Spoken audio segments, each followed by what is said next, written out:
welcome in to another episode of the Young Entrepreneurs Network podcast. I think we're on like episode like 26 or 27 of the kind of in-person podcast episodes, which we've been absolutely crushing. We're going out once every 2 weeks at the moment. 2024 is going to be a huge push, and the guest that we've got on today, a lifelong friend, someone I've known for close to over a decade, which is fucking mad. Now I think back, we're getting old, mate. We're getting old. I'm done. But yeah, go on, Jamie. Do you want to tell the troops a little bit about yourself, mate? So yeah, met John probably, I think we kind of became pals probably like sixth year. At that point, didn't have a clue what I wanted to do. It was probably more to do with computing side things like coding, building websites and stuff. That was I thought it was my passion back then. And then I started going to the gym probably start of 6th year or just before 6th year. And I seen a bit of progress and I was like, it's all right. You started going to the gym. And then I started looking into kind of courses to do with that, and then found out you can do, to be fair, quite a lot of things in the fitness side of things, like physio, personal trainer, doing classes, all that stuff. So I just thought if I could make or help other people feel the same way I did in terms of like making that progress and obviously seeing changes in my own physical body, I kind of want to do that for other people. So went to college, done that, took a few years. That's just kind of been where it's went. Yeah, like coaching, personal training, done classes, and I feel like it's just since probably 6th year till today's felt like a few days. It's just flew in, man. Absolutely disgusting. I think because we started becoming closer when like most of our classes, like I was big into sport. Like I wanted to, madly rough trips, I wanted to be a PE teacher, or like some sort of something to do with like fucking bullet, sports. Actually, man, that was a massive bullet. But yeah, we were like our schedules, like my schedule was like higher PE, refereeing and sports leadership, and then admin or something like that. Yeah. And yours was sports leadership, PE and something else. You can have the brains for it. Yeah. But yeah, I guess like from, also people would have seen the title, and in regards to the, I guess part of the journey to unravel is that when you came out of college, you went straight into personal training, but right about that time it was lockdown, COVID kind of thing. So I think it was, I finished college July 2019, so there was like a kind of 6-month gap of getting a job. So I worked in that's a lie. I worked in the Westwood Hotel for 3 years doing classes, things like spin. I get put through my spin course, first aid, kettlebells, all that type of stuff, pure crap. And then, not crap as in it's bad, I just didn't enjoy it, it's not what I wanted to do. And I got my level 3 qualification, and literally as soon as I got it, I was like, there's my nose, see you later, like I'm out of here. So I got a job in exercise for less, but before that I was actually meant to go on cruise ships and do like everything. It was like a 24-hour job, but so you'd go on the cruise ship and you'd, obviously it's a bit of luxury that you get to travel about, but it'd be literally from 6 a.m. in the morning, you'd be doing spins, PT classes up until like 7 or 8 at night, then you'd be back in your bed. So it was a busy job. Yeah. And I applied for it and all that, done interviews, and for the interview you had to literally go in a room like this and do burpees and push-ups and run up and down this room. And she was like, yeah, you got the job, like you just need to go and do the second part of your interview. And it was like a medical, and I was like, oh, easy. She's like, you need to pay, because you've got diabetes, it's like £1,500 to get it cleared. What like, the fuck? There's the job back, and they'll pay that. I was like, just out of college, like, I'll get £1,500 to spend. So then I just went and got a apply. It was actually a guy that I kind of used to be pally with at the time through another mutual friend. Yeah. He was like, we need staff in this gym, and I know you just qualified, do you want to come for an interview? And I was like, nah, don't want to, because it was obviously exercise for less at the time, and everyone that we knew went there, and I was like, from the way I was in school, I didn't speak to anyone, had no confidence. I was like, nah, I'm not going to room with everyone that I don't like. And so I did. I went and got an interview, but it was good because in my head I was like, I don't want the job, so I'll just go for an interview for the experience. Got the job, and he was like, oh, I'd really like to. He phoned me when I was in the gym training. He was like, yeah, so you got the job, and he's like, so when can you start? I was like, it's like, can I let you know if I want it? Like, I don't actually know if I want to take this job or not. And he's like, well, can you let me know in the next hour or so, because I've got other people that are obviously wanting the job as well. So I was like, right, fine. And then I walked into the gym, started training, and he came over to me and started talking to us as my manager at the time. And he was like, yeah, so just take the job. I was like, all right, okay. So I literally started working in there from August to, I think it was December. Then we get hit with Exercise Flesh is changing their model, and it's either you need to stay and do like loads of unpaid work, but you don't need to pay rent. So it's the way it is now, where I think it's like 20 hours you get told to do, but you don't get paid anything, but you get the opportunity to build your business, do classes and stuff like that. Yep. Pure robbery. Or you can go and pay, I think at the start it was like £0 for the first month, then 100, then 200, then it'd be up to 400. And I was like, in my head, I was pure naive. I was like, oh, easy, I can get loads of clients straight away, just being stupid. And literally January accepted it, and I got about 3 or 4 clients, which would have covered, I mean, considering you've got all this other stuff to pay, it'd have been nowhere near enough. Yeah. And then started in February, it was like the kind of stuff about COVID started coming about, and it's like, oh, this is this dangerous thing. But now that way, you're like, yeah, whatever, like it's not true until it actually happens. And then March came around, and they're like, yeah, the gyms are closing. This is happening, so you won't be in work. Like, no one's going to be working. And I was like, all right, so I'll just have like, it's like a week or 2 holiday where I can do what I want. Literally get home, and it was like extended. And I was like, because I wasn't doing any of my clients at this point, because I was like, I'll see you in a week or 2. And then, I was like, I need to start making money somehow, because I don't have any. I'm not still in college where I can get paid a bursary, or I don't have a job where they pay me for not showing up or whatever. So, I think I had to get the brain working and be like, right, what can I do? What did you do? See people. So, to begin with, when it wasn't, you couldn't physically be in contact with people. So I was in my house just doing, like, pretty much what I'm doing now, online coaching. But obviously people didn't have a gym to go to. So if you didn't have equipment at that point, it was like £100, £200 for a dumbbell that weighs like 6-8 kilograms. So I was like, can't really promote my clients to buy that. So it was literally just home workouts just to get people moving, doing body weight stuff. If they've got equipment, then bonus. And I was charging like, I think it was £10 a week. And I was like, in my head at that point, I was like, that's mad, I'm scamming people, like £10 a week, balling. And obviously people, like, because no one I knew was doing that at that point, because it was so quick. Because I think a lot of people were like, I'll just wait another month or 2, then go back to the gym. A lot of people I knew were just not doing anything. So at that point, even though I was charging so little, I was getting quite a lot of people in. Not a lot, it was maybe like 10 or so people, but I was like £100 a week. I didn't have any expenses at that point, so I was like, that's class. And then it got to the point where you could then go out, and I don't think the gyms were open yet, but you could be within, was it like 2 meters, 6 meters, whatever it was. And I was like, right, I'm going to start doing outdoor PT, because it's the same. Like, I had equipment already. I was like, if I can do that in a space that I'm allowed to, then that's like I can charge more for it because I'm there. And I started doing that. So I would get up at like 5 a.m. in the morning, pitch black, because at this point, so that was March. Was it? Yeah, March. And I'd done that, and it was like 5 in the morning, 6 in the morning. It was pitch black, and I was using my car lights for light in the morning. And it was like, my clients were like, what's going on here? Like, why am I doing this? And I was like, don't know, but you're here. Let's get to work. And it was crazy, man. But it was like, I went down to Ravenswood, see like the Ash pitches, and I just used the car park. It was absolutely dead. And I went there, parked my car, just had the whole space to myself, and it was class. It was probably the most fun I've had doing PT, because it was like, you had to use your brain. It was like, you can't do an hour of just picking up a kettlebell. It was mental. So I'd done that, and obviously word of mouth was like, oh yeah, well, like, how are you? Because I had a client that done really well. She's like long-term client with me from day one till I left the gym. And she lost so much weight, and then just from doing outdoor PT and obviously the other stuff that comes along with, like, her lifestyle changes, she lost so much weight. And I get so much inquiries, and I was like, oh my God, this is easy. I was like, the business is a piece of cake, man. And it was like, obviously, because I was the only one at that time doing the outdoor PT and actually giving people that service, that it was like, didn't really have a choice. So my standard didn't need to be that high. It was just show up and take them on. So that's what I'd done. Literally, so my actual experience in the gym was so limited at that point, because I'd only been there for like 2 or 3 months, and it was doing classes. So at that point, I was like, I still don't really know how to do one-to-one PT, because obviously you can go to college and learn it, but it's different than one-to-one when someone's comes to you and they're like, all these issues, life issues, like relationship issues, whatever. So it's like, shit, fucking therapist as well, man.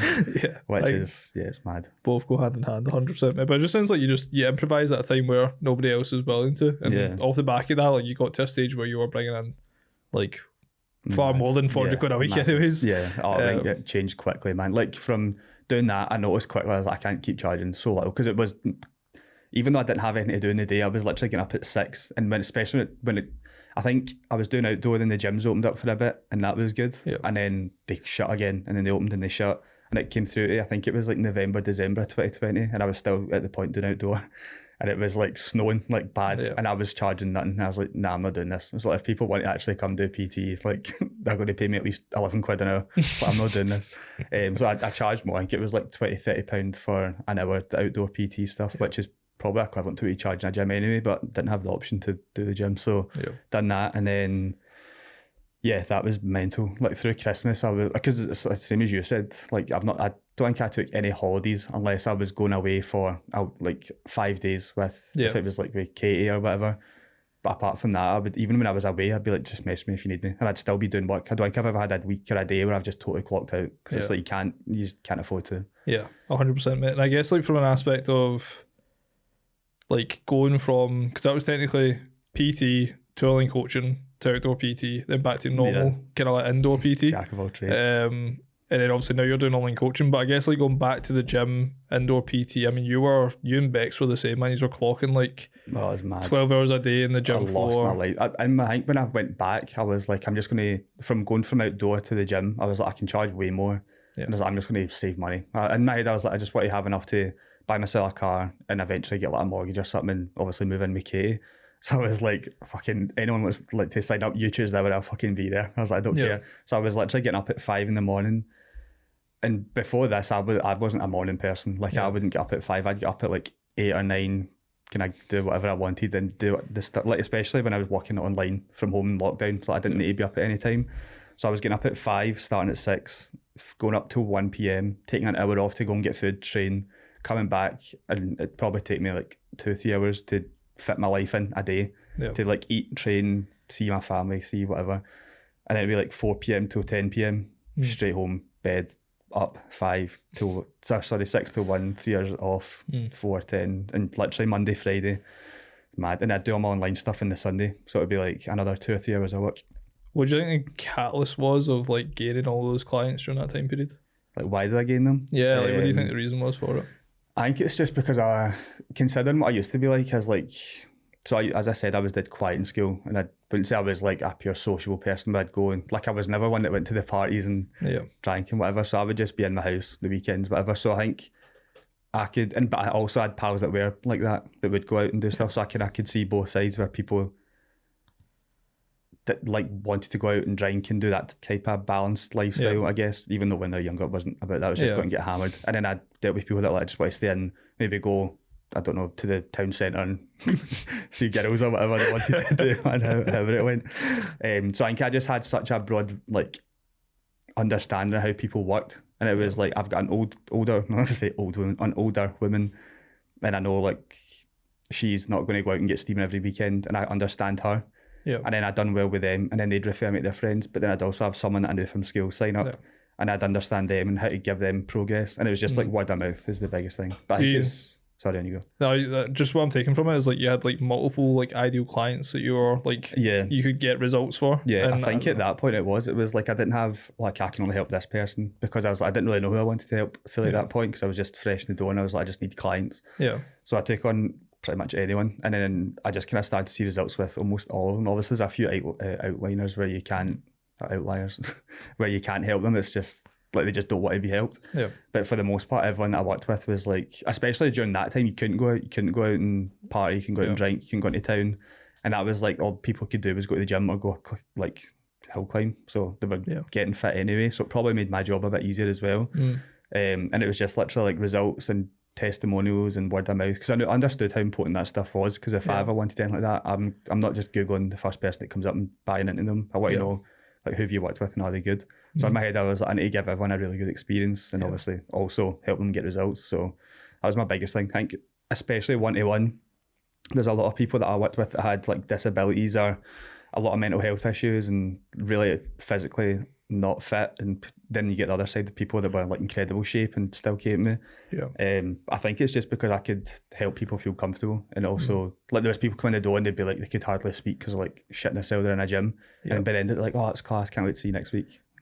I can imagine, like probably from knowing you through school, because that was a big thing too. It was like the like mini like trio we had like together. It was very much like wherever we went, because I would like, I think I spoke about it before, like we were both like very introverted, but I always felt like when we were like, we'd go out in town, for example, just us two, and like have a fucking amazing night, and it was like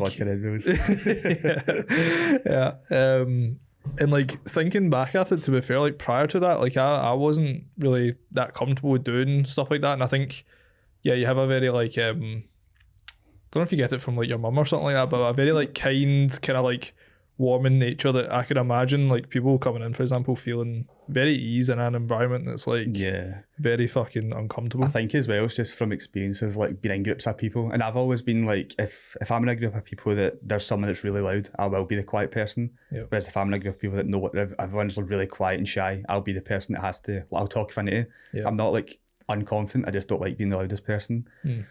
So I think, when someone comes into the gym and they're not confident, it's very easy to be that person that's like, right, just need to jump the treadmill, and it's like, all right, okay, and that's, to them that's like, fucking hell, like, I'm going to go and use this equipment, whereas to me it's like every day, I do it every day. So it's just it's almost like passing my confidence over to them, and after weeks it's like you do become like good pals with them, so it's mental. Where do you think the like introverted nature in that came from, like growing up?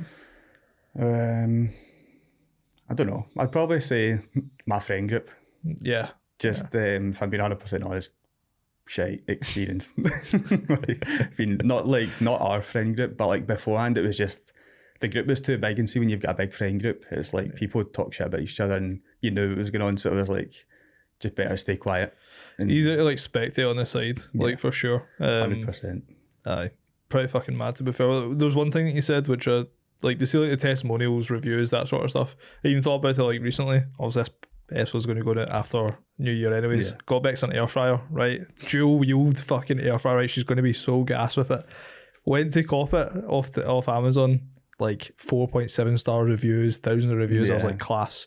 And I thought I'll just type in just to see if there's any other that are cheaper or whatever, right? Went and typed in cheaper, found this other website that was like Electra Limited or some sort of shit. No sponsorship, by the way. Went on their website, they had 0 fucking reviews, but they were willing to do this air fryer for like 67 quid, which was a mad discount, right?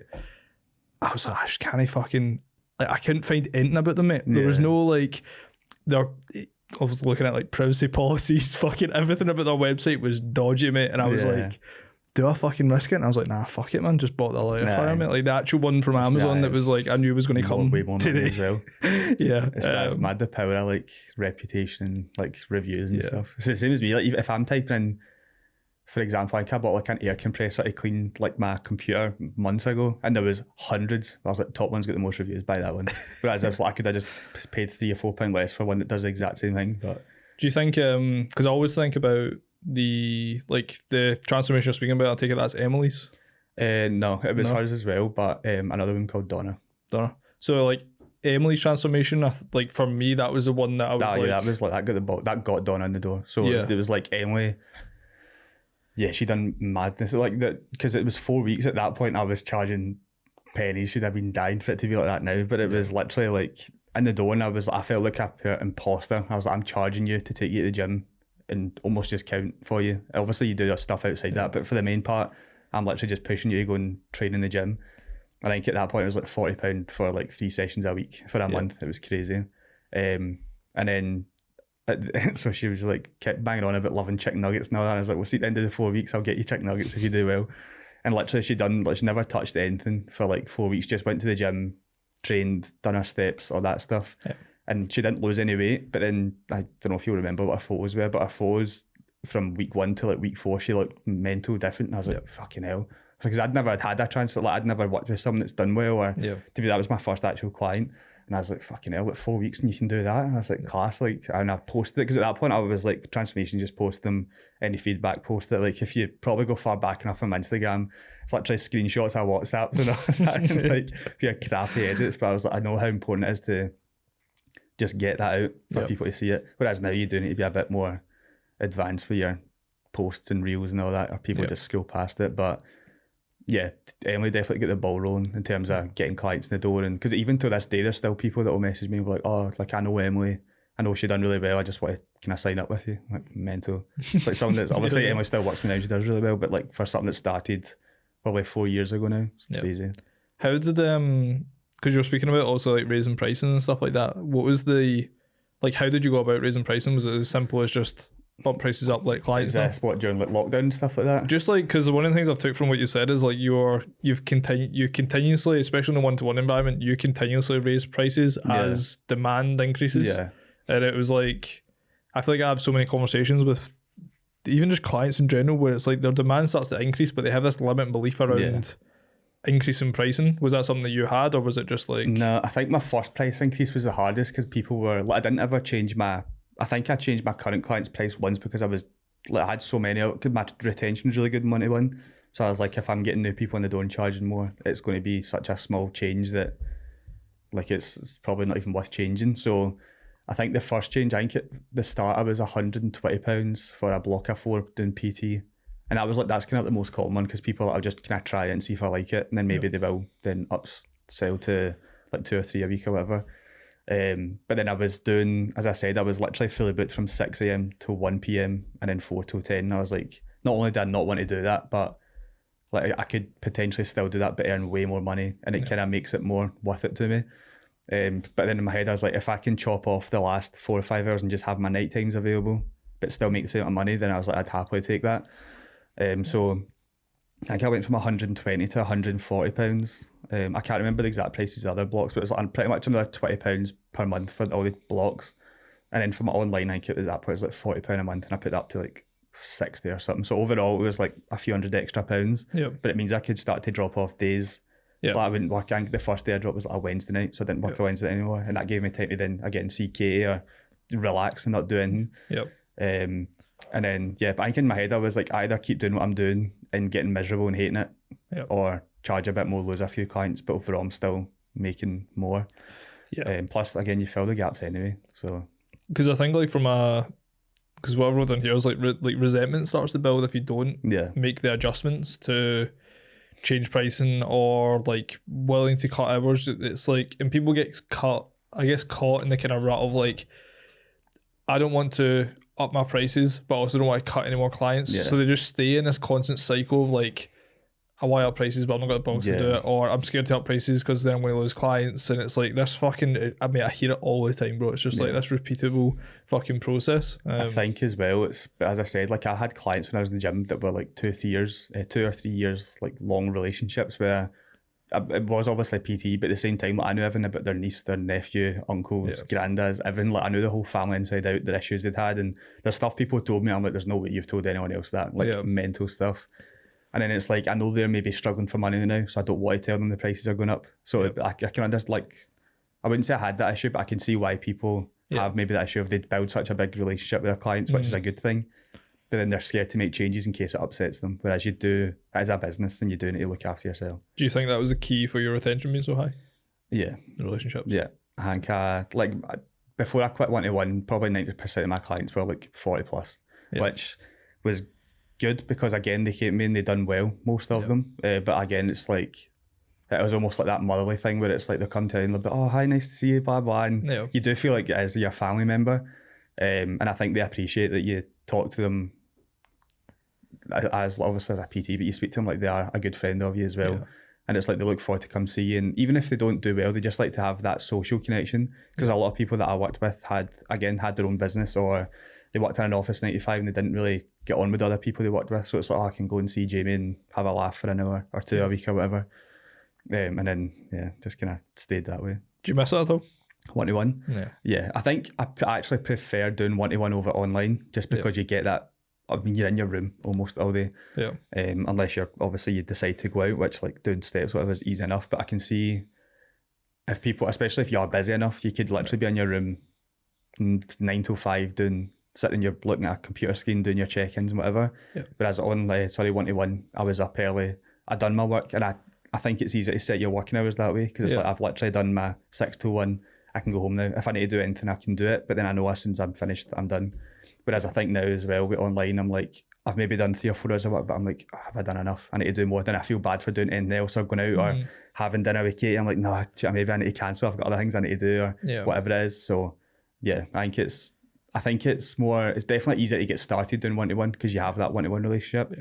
But I think I did enjoy the 1-to-1 just because you get to speak to so many different people, and you also get to give a bit more of your personality. Whereas you've got a small 5-10 minute check-in period to give them like a video. Obviously you can do all the other stuff, but you're very limited by how much you can give to people online.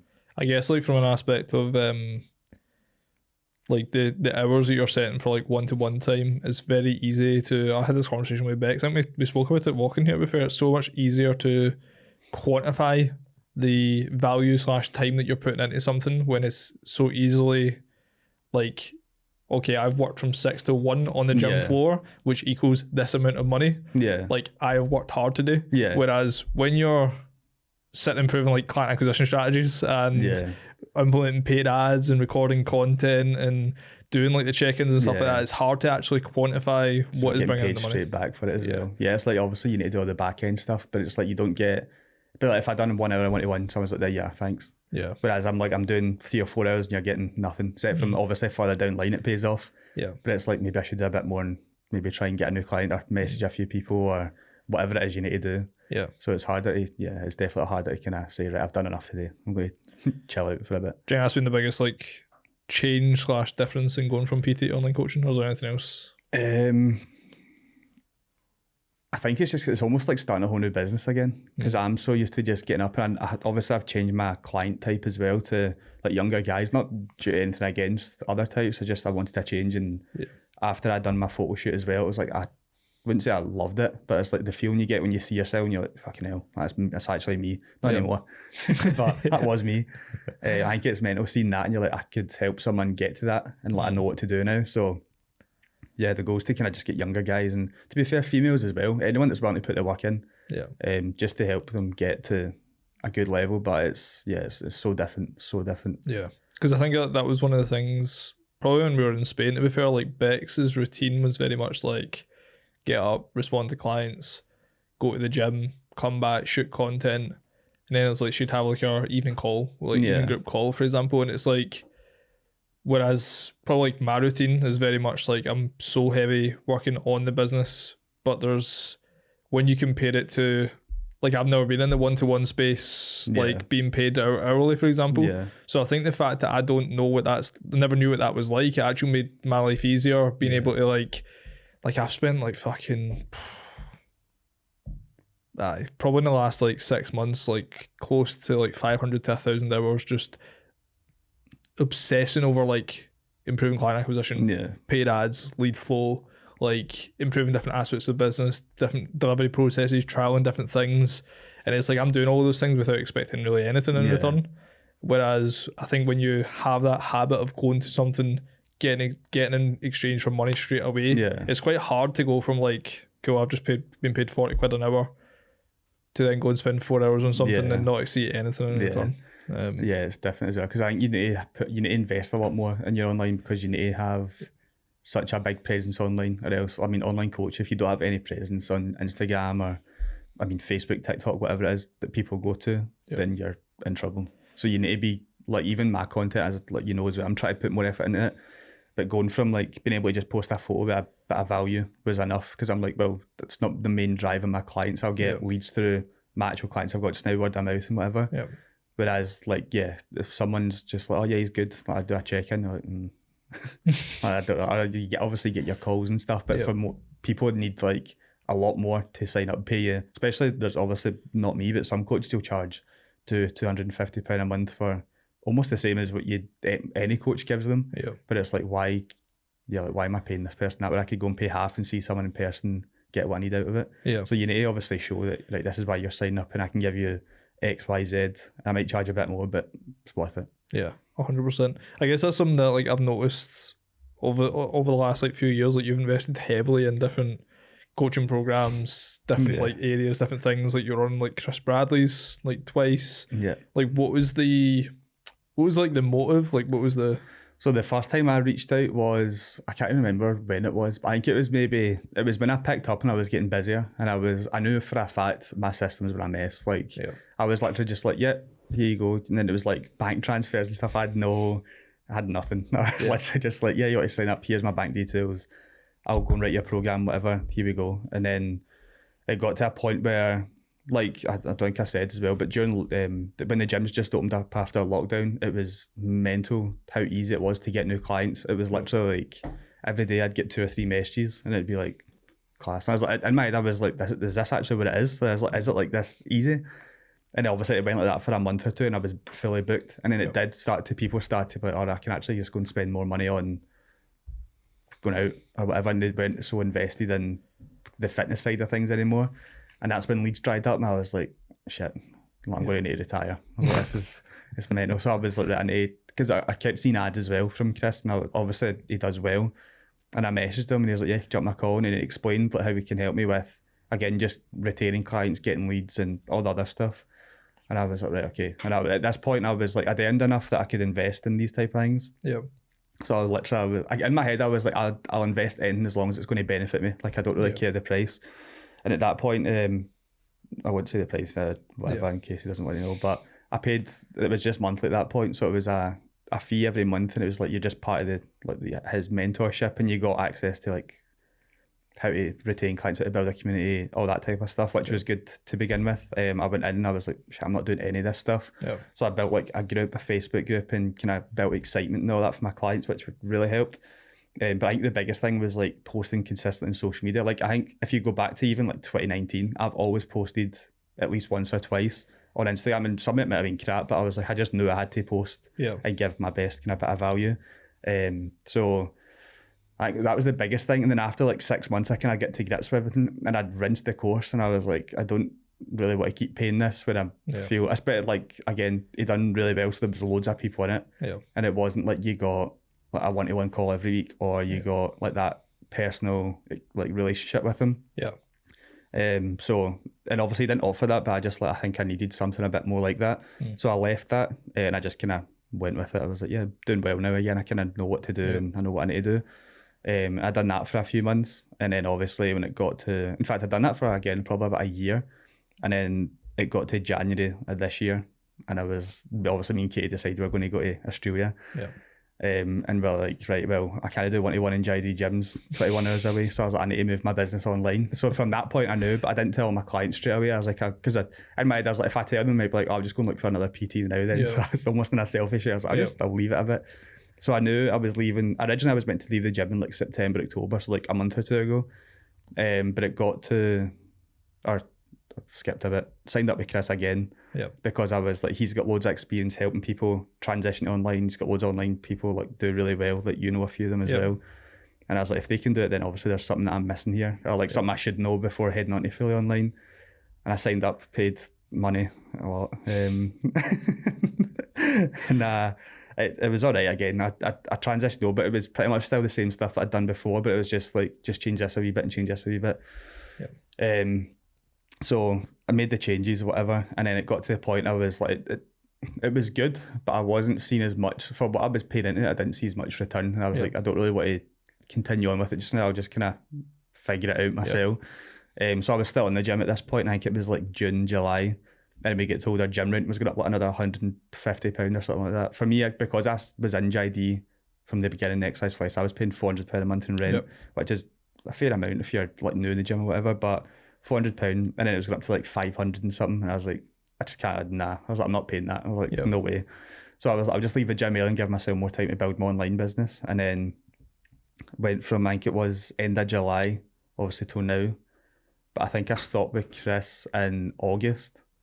And I joined YNL afterwards. But it was mental. What was the kind of like I guess like motive? Because I think there's a quite a, I feel like some people are either like willing to invest themselves, or for like until something happens, or like they'll then take that leap. So like for example, for you, the one thing I circled was like the systems. You feel like your systems were a mess and stuff like that.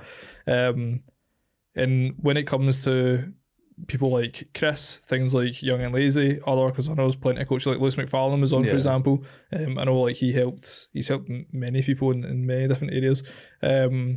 Like, what do you think the motive was to, besides the system stuff, to just be like, you know what, I'm going to fucking invest in myself. I'm going to like pay for Chris's mentorship, go through other different programs and get help. I think it's just it's almost like a fear of, if I don't do it now, like I might have more money saved up, but my business is going to fall quick. Like, I think it's more the thing of, if I invest now, it's like maybe one step back, but 10 steps forward. Like I'll take a hit just now financially, but then I'm going to learn stuff that I'll know forever that I can implement, even if it's not just to coaching, like to other businesses in the future potentially, or whatever it is. So I was like, from day one, even like the coaching apps and all that type of stuff and anything, I was like, if I need to pay for it, take my money. Like if it's going to help benefit me and my clients and give them a better experience, it's only going to benefit me in the long run. So I think it was more just that of, I know if I pay this bit of money, I'm going to learn so much from it, and it's going to better business. So yeah, because I think like I guess like what I'm kind of touching on, because I've touched on it a couple of episodes, like the money mindset you had towards being willing to pay for mentorship, invest in yourself and stuff like that. I feel like it's something that I've met so many people that are like nothing to do with young and lazy, but like just themselves, like the thought process of like I'll refer them say to a coach, to someone else that maybe can help them be more bespoke to exactly what they're looking for. And yeah, the thought process of them investing the cash is quite a big roadblock a lot of the time. Whereas for yourself, it's clear that you developed that quite early on. Can you kind of like pinpoint like when it changed, or like when you decided? Like when I want to invest? Yeah, like no, I think it was literally just after a week or two, I'm not really getting too much leads, and I was like, maybe it's something that I'm not doing enough or whatever. And I was like, just obviously, if I'm not getting leads, I'm not making money. So I was like, I'd rather spend a bit of money to then make money again. I think at that point it was probably again just I mean, you always get dry spots and stuff like that. Well, I found anyway. So it's probably just one of them, but I was like, shit, because I was so used to getting like multiple per day, and I was like, oh shit, something's broke. Like what do I need to fix? I get what you mean, mate. And obviously one of the things you touched on, which I know we were going to speak about at some point today, is obviously going to Australia. So that'd been one of the big motives to transition from in-person PT to online. What's the plan? Like, what's the... You're asking the wrong person. I've had a bollocking off everyone for it. It's like, so we booked our tickets to Australia probably about 3 months ago. We're going to, like, I've got family over there. It's like close. My mum's best pal's daughter, just call her family. She's over there just now, and I've actually got a few old clients that are over there. So it's not like I'm going over, I don't know anyone. But we're going over, booked our tickets. We've got, first thing we booked was a festival. That's not even like picking a person up, but I was like, yeah, why not?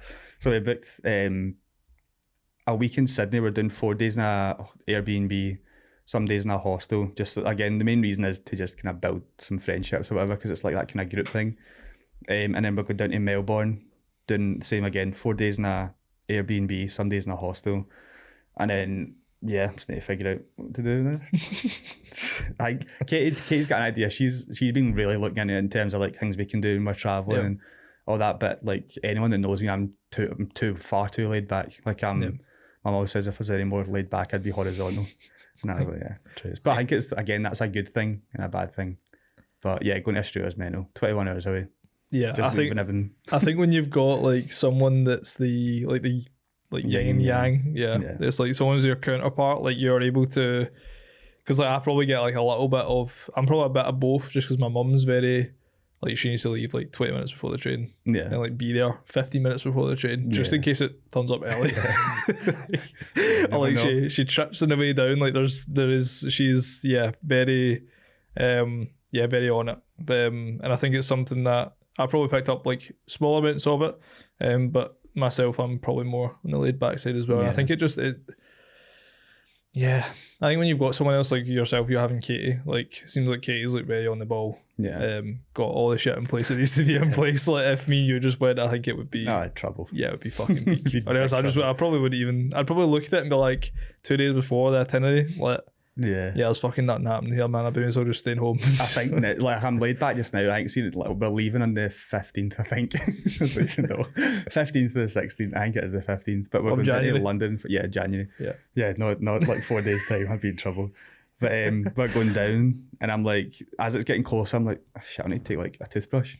I need to take a charger. Like what? And in my head, I'm like, what if I get a charger? Like I can't contact it, I'll die. I'm done. And then obviously another big thing is my diabetes.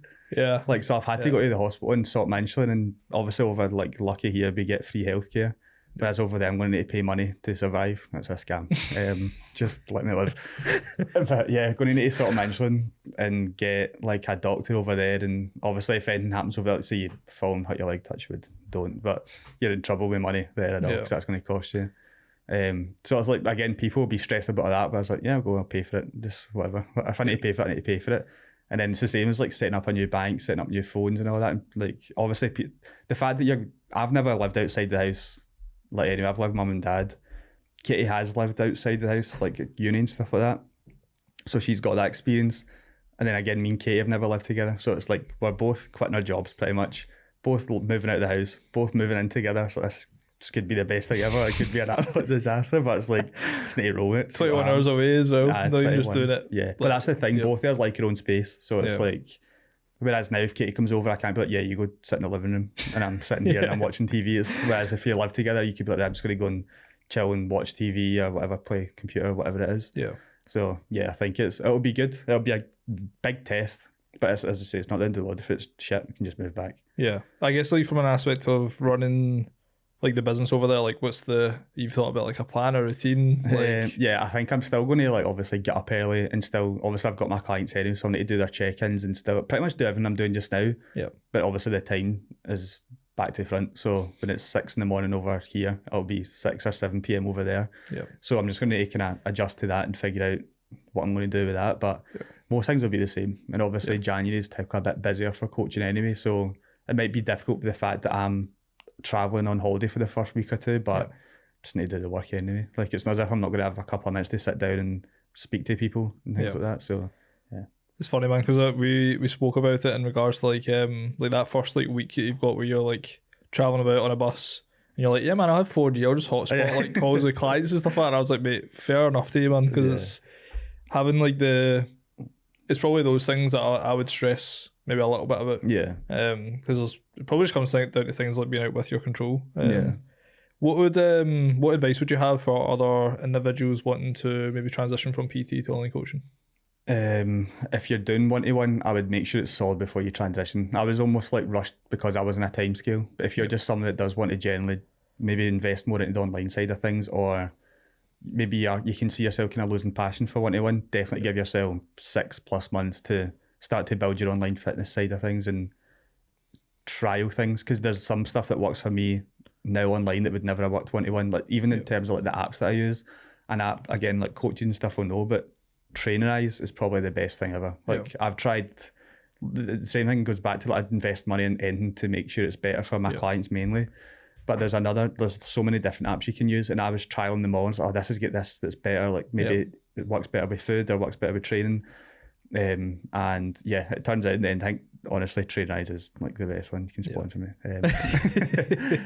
But no, it's like, yeah, different systems work better online, and like having one of the biggest things is making sure you can track or tracking leads and making sure you're doing stuff to get leads, because it's a lot easier in the gym when, especially if you're in a big commercial gym like JD or Pure Gym or something, where there's people landing in the gym every day and they see you every day and like, oh, maybe I'm like, the photo on the wall probably lost me clients in that gym. But people see your phone, but oh, maybe I'll message him, like his target is me, so I'll sign up with him. Whereas online they need to go out their way to find you and then look through your thing, but oh, okay, maybe this guy is for me. Or at the same time they could literally just look down one more and see something else that fits them better. But yeah, I think just giving yourself a lot of time instead of just doing like, I'm sick of one-to-one, I'm just doing online now and quitting, and then you'll realise quickly it's hard, a lot harder. Yeah. I think, what would you say are the things that are a lot harder? I think the fact that you can obviously set different price points, but I could have one client leave, say whatever month, and I'll have one person join, but I'll make more money because they maybe signed up for a block of 3, like 3 sessions per week, whereas the last person that left was only on 1 a week. So you're making an extra £200. Whereas online, for me just now anyway, if one person leaves and one person joins, I'm even, because it's just a set flat rate. But yeah, obviously to make more money, you need to have a lot more clients and you need to retain a lot more clients. So it's difficult that side of things. But again, as we spoke about, you can have all these different offers and one higher ticket, one low ticket, and there's ways to go about it. But it's just, you need to learn about it and understand who you can help and who you want to help. Yeah, which makes a lot of sense, mate. And I guess like advice for others that want to travel and run their business online, just be as laid back as you. I don't know. I think you just need to have it in you. be silly. Because in my head as well, I'm like, yeah, it's my business. Worst comes to worst, and maybe I have a few crap months or some really good months. You can either run with it and you're making enough money to go and enjoy your holiday, or it's not even a holiday for me anymore. It's like where I'm moving to. But if worst comes to worst, you need to pick up a part-time job to cover a few crap months, then it's not the end of the world. Like, you can always make money. Like, there's unlimited ways to make money. So yeah, I think you just need to go out and just do shit that you want to do. I think being like willing to do the hardship, for example, like what you're speaking about, like you're willing to worst case scenario, which I think probably stuff that I've probably learned through like discussions with us Andy or something like that, like actually picturing worst case scenario and being like, it's like most of the time it's like you go through the worst case scenario and you're like, oh shit, that actually wasn't that bad. That was actually 100%. Like that's like as you know, recently, like my coaching's been a bit more quiet just in terms of the time of the year, and the clients I've had or did have or still have technically are either getting married, moving into new houses, and it's like life happens. And this time of year, Christmas, it's like you don't expect people to be investing in a coach when they know they're not sticking to it or whatever. I can't remember what I was about to say. What were we talking about there?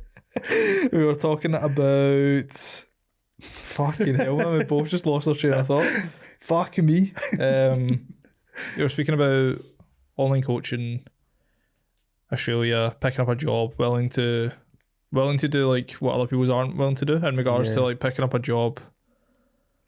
You can come back to it if it pops back in. If it pops back in, hams on the rig. Hams on the rig. One of the things I did want to talk about, we kind of roughly touched on it a little bit, but from like a personal development aspect, like you've went on, like probably just because like I've known you for like over a decade, like the journey you've went on. If I think back to like when it was like a vivid memory I have of us in like Black Rooster, and I think you were still at college at the time. We were with Scott, and we were just talking about different business sort of shit, and I was wanting to do like trading, fucking forex trading, and you were also obviously wanting to go into like one-to-one PT. And if I think about the discussions we had about business then, we didn't really speak that much about business. Yeah. And then now, like there's most of our discussions are so heavily about business.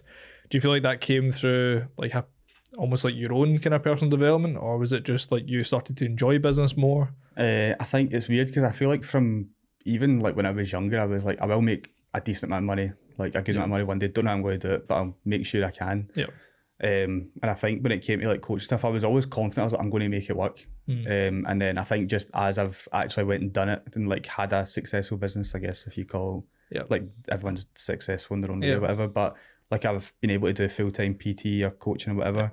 I think it's just the confidence of like, right, I actually can talk about it because I know like how to run it, if you get what I mean. So I think beforehand when it's all like kind of theoretical, you're like, I'm not going to sit here and talk about it. I'm going to make thousands and millions of money by doing this, but until you've actually done it. It's like you would never go and pay someone a mentorship with loads of money if they've never done anything. Yeah. Like, yeah, they're like, I can make you $1 million, but I've only made 200 quid.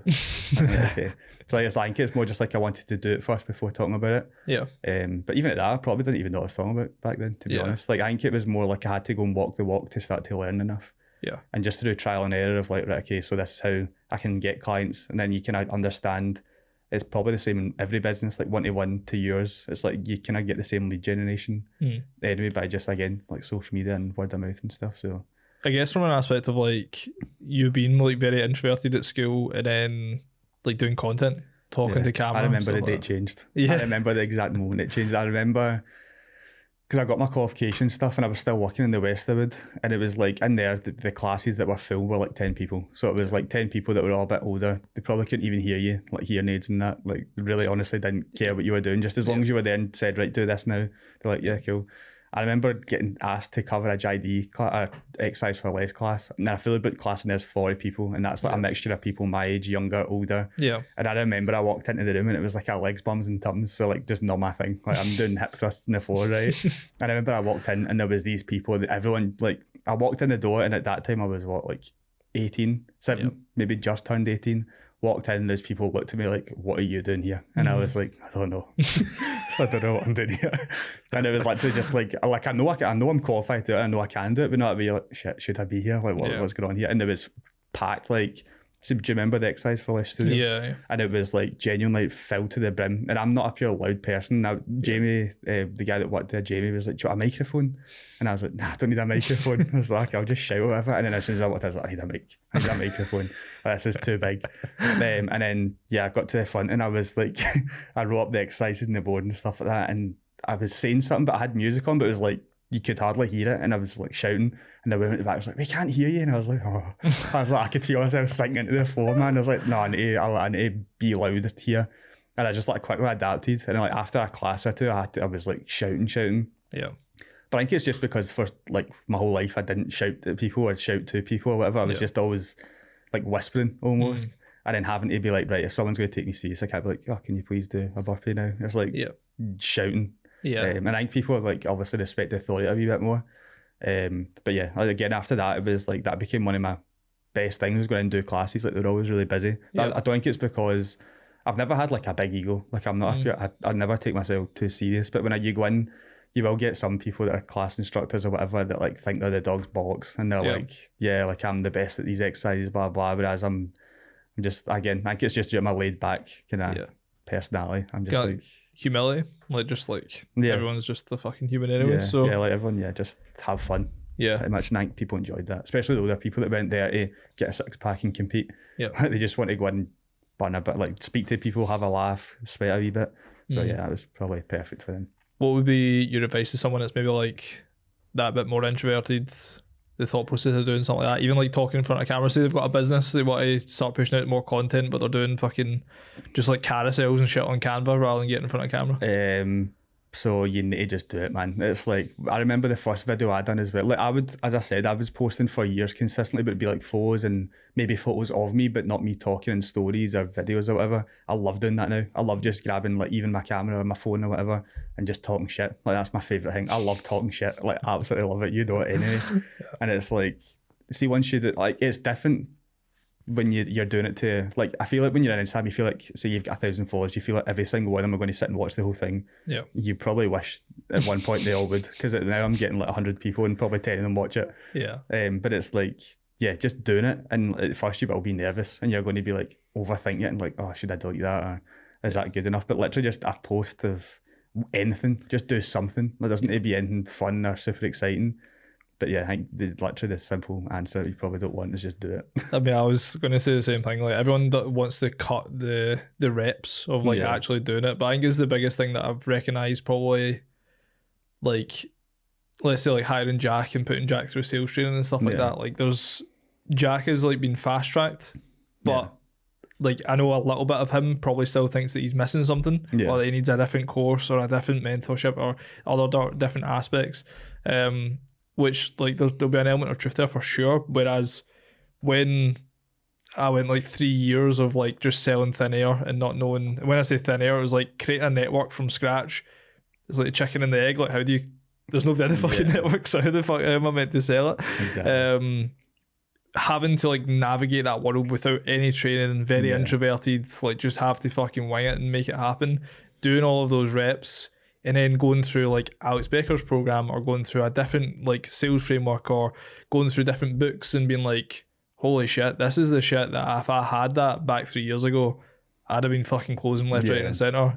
But the actual reps of it and being in the trenches is so what different. Gives you the confidence. It's like you can watch as much on like YouTube, and podcasts are probably my biggest thing of not even learning about business, but coaching, because it's like, when you feel like you know enough, there's a million other things you need to know. So it's like constantly learning. And there's like podcasts I've listened to. And even I remember going to college and I'd listen to like an hour's worth of podcasts on the way there. And then in lunch, I'd listen to them. On the way back, I'd listen to them. And that's like all the learning I got was through like stuff that wasn't in college or the stuff that you should learn from. Yep. And it's the same as, like, as you say, like selling to people. Like, I know exactly what I offer. I know how I can help them, but try to tell someone that, I'm like, shit. So I don't know if I could, like, can I help you? Whereas when you actually tell someone, like, this is what you're struggling with, this is actually how I can help you, and you say it with like authority, and you mean it, people are like, right, okay, you can. Whereas if you're like, well, I think I could maybe lose you a few pounds, then people are like, no way, see what I mean? It's literally, as you say, it's just reps doing it, and it's going to be shite at the start, very shit, but you just need to take it in the chin and learn. There's a lot of shit I think to do with like entrepreneurship that are very much just like, you just have to fucking do it and just like get in the trenches. There's like anything else that sticks out to you that you're like, I had to just almost bang my head against the wall to fucking like just repeat something again and again to become good at it.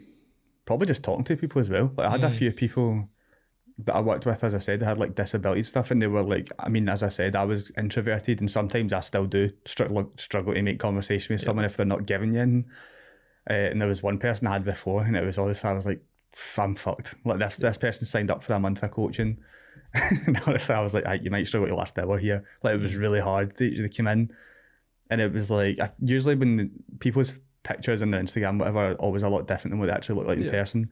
And this person was sitting in the front, and I went over, I was like, oh, are you, whatever their name was. And she was like, I was like, oh, okay. I was like, this is the 4 hours I've got in this thing. And it was just like, it was pulling teeth, pulling teeth. And I was asking questions, delaying, answering them myself. And that was it. And then at the end, she was like, that was class. I was like, what? Are you sure? And she signed up again. And I was like, but like, as I said, Whereas if that was 1 month and I didn't ever want to see her again, I'd be like, oh, she hated that, she didn't want anything to do with it. Whereas people just are so different, and you understand that. I was asking questions, and then I was like, class, so it's a Mansour as well then. To give you a laugh, like one of the best ones were, she worked in the Tesco cafe. Oh, this is horrible. Worked in Tesco cafe, and it got to the point where we're sitting in the studio, just us, right? No music, just pure, like, you could hear yourself breathing, right? And I was like, so what's the most common meal you have to serve people, right? And she just looked at me and she went, yeah. Oh, man. And I was like, I don't know if she had what I said, or she's just ripping it right at me here. I was like, yeah, let's just go, man. Let's go do something else. Asking questions and answering yourself is crazy, bro. Mad, but yeah. But as if you stuck me in that position when I was in third or fourth year, I'd cried. Yeah. I'd have been melting into the floor. Yeah. He had a quick PT and everything. I think, because we spoke about the walking here, like from a gaming perspective, that was a lot of what we probably bonded over and stuff as well, like playing games. And a lot of what you would say you'd learn from there was sort of communication basis as well. 100%. Like, is there any, I guess, like because when I think about the communication side of that, like the constant reps of being on a call with a team or with someone else, like you're on for fucking 6, 7, 8 hours, fucking way more than that fucking some days, bro. Probably sweating, man. 12 plus fucking hours are just fucking getting in the reps. And like during that whole process, you're talking to someone the whole time, or talking to a group of people the whole time, and it's very, I think gaming and streaming was what brought the intro, I think, nature out of me. And when I think about, when people ask the advice around it, it's like, is there really any advice? Like, you just naturally fucking put yourself out there. But I just fucking chat absolute waff in a fucking Discord. It's funny how much people you can meet through that as well. Like the fact that you can speak to someone that's in Russia or Afghanistan or England or around the corner you didn't know existed, and you're like, fucking hell, we're neighbours. It's like, it's mad. It's absolutely mad. It's crazy, bro. I guess, like, in terms of the stuff that you're working on just now from a business perspective, like, what are you working on? I think it's almost, as I said, I'm just pretty much rebuilding my business from, I think January will be like the proper Kickstarter. Just now, again, especially with all the Australia stuff going on, and try to sort all that, and still almost getting used to my routine of online, even though it's been like 3 months. I think the first month I was almost like, oh, this is quite easy. Like I almost not easy, but I felt like I wasn't doing anything, like, because I was doing my check-ins, doing my content, as you said, pretty much what you're saying, what Bex was doing. And then I was like, right, what else can I actually do? Like, I've got a landing page for people to inquire for. Like, I was like, I don't know what else I can do. So I think January is definitely a lot more about like rebuilding a good community of people, and like just having people that are like-minded, similar ages, so they can connect. Because before I had a big divide where it was a 50-year-old dad and a 20-year-old younger guy that wants to go out and drink. Whereas it's like there's nothing really in common. Or maybe there was, but they never really gave it a chance. Obviously it's going to be more difficult because I like to do like the in-person stuff where I'd be like, right, let's all go out in a month's time and we'll go and have a few drinks, we'll get meals, and I don't know what we can do, play darts or something. Just off the top of my head. Whereas obviously if I'm the other side of the world, I don't have that opportunity anymore. So it's literally going to be like starting a business again, because I'm like January, getting new clients in the door, retaining them, build a community, and just giving good coaching. So it's mental. Because I think that's a lot of like what we've been probably like speaking about from an aspect of probably a big hot topic within like YNL is obsessing over actually having an incredible delivery process that really does wow your clients, really does get them excited and stuff like that. From an online coaching perspective, or maybe even from like a PT perspective, is there anything that like when you think about your business that you're like, I done that fucking incredibly well? Yeah, client retention, especially one-to-one, as I said. Like just, I think a lot of people, especially people that have come to me that have had previous coaches, and I'm like, that coach is shit. Like, not even like, oh, they just do the standard, like the minimum, they do less than the minimum. And it was like, a client I've got now, I had another coach, and it was during lockdown, and literally as soon as it hit lockdown, the coach never contacted him once, still paying him, never contact him, never get back to him once. And I was like, I could not do that. Like, I mean, there's no reason for me not to do that. But then when he came to me, he's like, fucking hell, you actually get like, it's almost like you are their friend, but you make sure they progress and give them everything they need. I think it's just not seeing them as clients, but as friends as well. Obviously, there's like that barrier where you need to have like the authority and be like, right, you need to fucking sort your shit, but not just being like, here's your check-in, here's your food, speak to you next week. So you actually want to build a relationship with them. And I think considering I'm at the point, I was like 19, 20-year-old wee guy with no life experience. I was getting on with like the mums and dads pretty well, and I was winging it. And I was like, oh yeah, I know what you're talking about, like all these life issues and like divorces and all that stuff. And I'm like, I can't do anything to help you, but yeah, sure. Like, talk to you about it. And I think people just appreciated that as well. Yeah. But also at the same time, you're giving, like, helping them make progress, and by them bettering their health and fitness and stuff, all other aspects of their life get improved. I think a lot of people overlook that as well. Yeah, 100%, mate. I think, like, you've highlighted to me, like, I've probably seen it in the streaming side of things as well. People would come with problems that I had no fucking experience in or knew nothing about, and I probably just, because I wanted to not just like bypass something, pretend they didn't say it, because you can do that in the streaming side, you pretend that a chat message doesn't come through. Whereas someone's saying to you in person, you've got no choice but to react to it. And for me, and I notice that you'll be doing it as well, it's like just asking questions when you don't know. Yeah, and it's 100%. It's mad because people actually fucking like. So a lot of the time when I've had conversations about something that I knew nothing about, they have walked away being like, that was fucking amazing. Like, I can't wait to fucking come back in the stream later or play again another time. And you're like...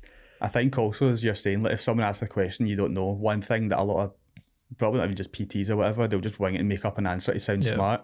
Whereas if someone came to me something I didn't know, I'd be like, mate, don't know, but I'll find out for you and I'll let you know tomorrow or later on. I think people appreciate the honesty as well, because people know when you're talking shit. And even at that, some people might ask a question, knowing the answer, and then you just talk some amount of crap, and they're like, nice, no way. So yeah, I think just being honest, and like, as you say, if someone's got an issue and you don't know how to handle it, just be like, don't know, just being honest, but I'll go and figure it out and try and find an answer for you. Yeah, 100%, mate. I guess like any, because if I'm thinking about what you kind of highlighted, obviously Beck's been in like the same boat as you from like a personal training aspect. I feel like both of yous, it was like watching like a mirror of like a female PT and a male PT. Yous both grew to like full capacity. Yeah. And like when I think about it, like both of yous were, like both of you have been through college, like really did obsess. Like I got the impression of what you were saying as well, like listening to podcasts all the time, wanting to implement new things, but also good at just building relationships. I think Bex was the same. Is there anything else that you feel like was important or a catalyst for going to full capacity as a personal trainer? I think I was just, not only, but I was extremely lucky with the timing, because it was literally lockdown. At the point where I worked there was only 3 PTs and one of them was leaving. So there was, like, I think at the point there was 2, but there was another third person coming back. So it was either like me or this other person, and it was 50-50. And obviously if I was busy enough, like the same as most things, if you see someone's really busy, you think, oh, they must be doing really well. Yeah.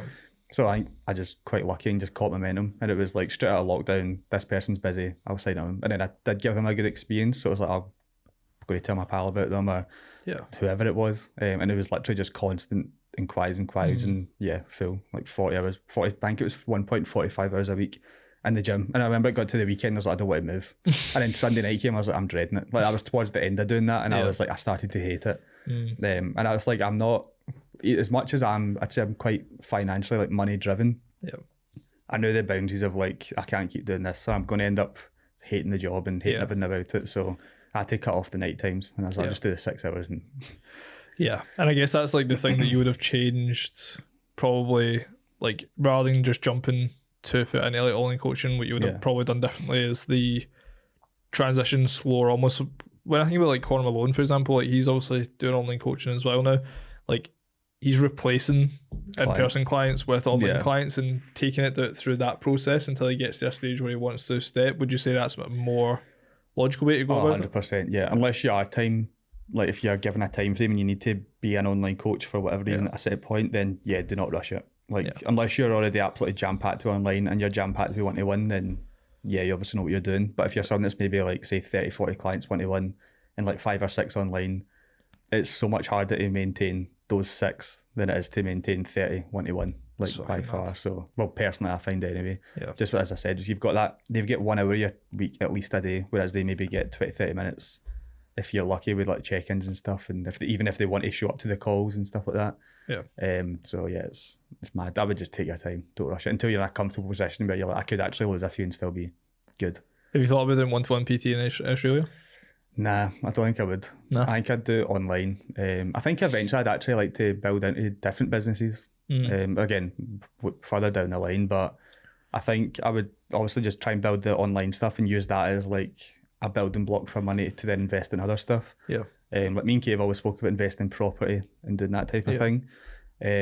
So yeah, I think kind of, as I said, you can make money so many different ways. And I don't see myself being an online coach for like another 10, 15, 20 years. So I think anyway, I need to start thinking about like no one wants a 50-year-old guy telling them how to do, unless you're like very established. Yeah. But yeah, I think in the next 5, 10 years it'd probably be something like I'd start focusing on other things as well. But yeah. Got any ideas of what you want to focus on? Nah. I think there's like loads of different things, obviously, as I say, like I'm interested in, like again, property. I do like, I wouldn't ever say it's a business idea, but I like doing like videography and stuff like that as well. But that's way down the line. Still no idea about any of that stuff. So but yeah, it's just stuff that I think, because again, I always say that to people as well, is like, if I'm doing anything, I want to be really passionate about it. I don't want to go in it because I know you can make a lot of money from it or whatever. Like, it's just, you need to be passionate.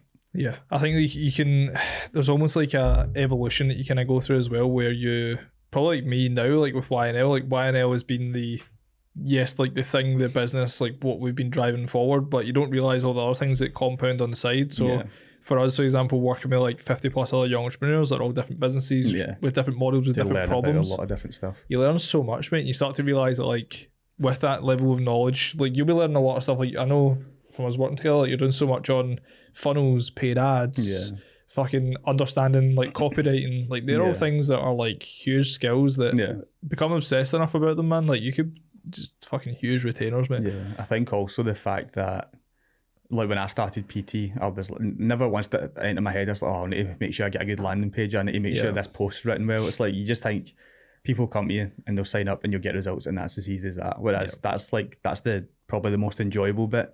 Whereas you've got like 80% of the shit you do behind the doors is like that's the bit that's going to get you to that position. So it's a challenge, but I think you just need to know what you're getting into before you start a new business or whatever. Like it's mad. Maybe a bit of a different question, but like, see if I think about like Lewis McFarlane, I obviously had him on the podcast as well, great friend as well. It's like knowing, I think at the time when he came on, he was at like what 85 clients online at the time, but like, you know, started to build a team and stuff like that. See from like the outside looking in, is there anything that you're seeing people like him doing that you're like, I wish I would do that, I wish I could do it better, or like maybe in your eyes like the like a wee bit of like secret sauce that you're like, oh, I can see that now? I think Lewis is probably the only person I follow. Like I've decided to, not for any particular reason, just unfollow a lot of PTs and coaches, because I'm like, a lot of them do talk about the same stuff, and it's like it's not in, it's targeted towards me, like another coach or whatever, so I unfollowed all of them. But I think as well, like for example, Lewis, like his stuff is actually really motivating and inspiring, even if you're a coach or just a casual gym goer or whatever. Like obviously he's mad. So it's like, even for me, I'm like, if there's a day I'm like, I can't really be arsed, and you see one of his posts, like if I get the finger out. He's on it, mate. So and obviously that just resonates to all his followers and stuff as well, and his clients. So and obviously if he's his staff, like it'd be good for them to see it. 100%. Rather than just having someone that talks the talk, but then behind closed doors they're sitting eating pizza and not going to the gym and just chatting shit. I think probably from me like knowing him but also consuming content, like I think the community aspect, and also one of the biggest things I think I took from when he was on the pod is like when he went through Phil Graham's mentorship, there was so much in there about just consistency with content and having like a minimum requirement of not like stories, maybe number of stories, but like minimum requirement of like number of posts, like definitely. And like I think I went on and had a look, mate. It's like he's uploaded like thousands of posts. It's mad. Thousands, bro. They're crazy. Like one a day would be 365 fucking posts. Mad. And it's like thousands is like multiple times a day.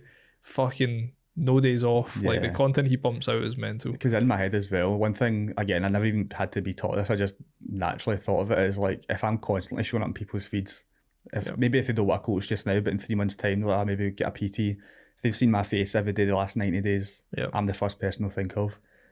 So that's just another reason. But like, even from the start, I was like, I just need to post stuff. Like, obviously not just shite, but if I can post something that's a wee bit valuable, and they might not appreciate it just now, but in a couple of weeks or maybe a year's time. I've had people that I've spoke to just casual conversation, like built a relationship with them.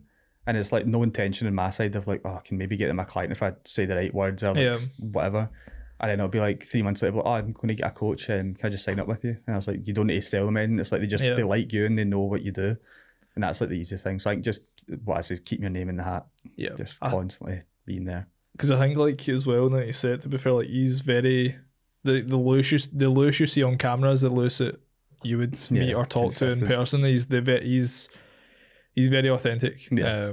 Which is class as well. And I remember speaking to Jude as well. I think that was one of the, obviously Lewis invests quite heavily in Jude from a content perspective as well. And I know that a lot of Jude's like clients in terms of like their ideal like values they don't compromise is authenticity, and I know for Lewis that'll be very much the same. So what's the plan then? Like what's the goal for 2024? What's the thing you want to achieve? I think probably sell properly in Australia. Like obviously just now I don't know if there's like issues with rent and stuff, or you need to at least be in Australia for 6 months before any landlords want to give you like places to rent or whatever. But I know there's different ways around it. So I think just settling down, obviously keep my business solid and being able to have income for that and still be able to go and enjoy myself without thinking, oh fuck, can I go and buy like food without going into bankruptcy. I think just being stable over in Australia and just also not, I know it's going to be hard going over there and like constantly thinking, oh shit, I'm kind of missing Scotland and family and friends and stuff like that. But yeah, I think it's like a once in a lifetime opportunity. If I go over and I love it, then bonus. If I hate it, I can come back. So you say it's like, obviously it's an expensive ticket, but it is what it is. You learn a lot from it, man. Plus it'll be a lot more expensive 50 years down the line when I'm like, I wish I'd done that. Yeah. It's like something you can't change. 100%, mate. I couldn't agree more, bro. Well, in terms of like, we've been going for like an hour and 10, hour and 15. Is it? It's just fucking crazy. It flies. In terms of where people can find you?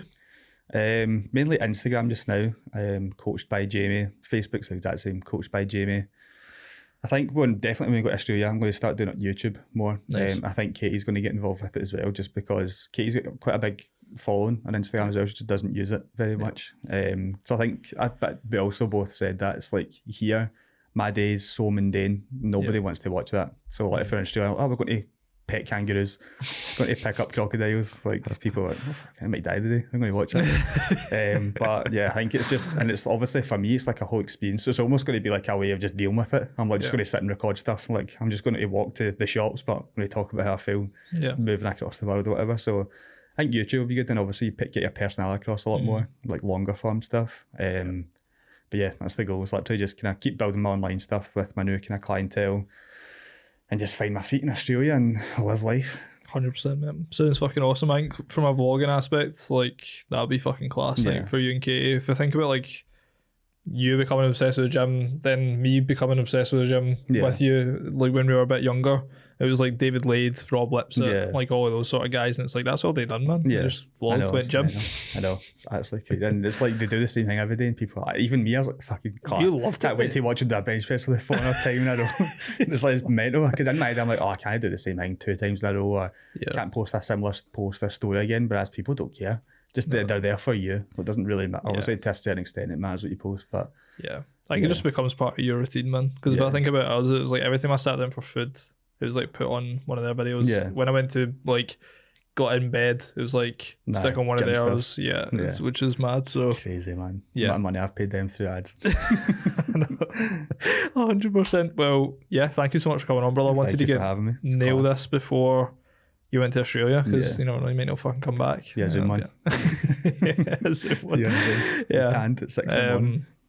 Bye. Thank you so much, brother. Thank you to Paul as always. If you're on YouTube, trips, make sure to subscribe. We've got episodes going up every 2 weeks. If you're on Spotify, same story with following or liking, whatever it is on there. But thanks again as always, brother. Thank you very much. And that's it. Shout out to my mum.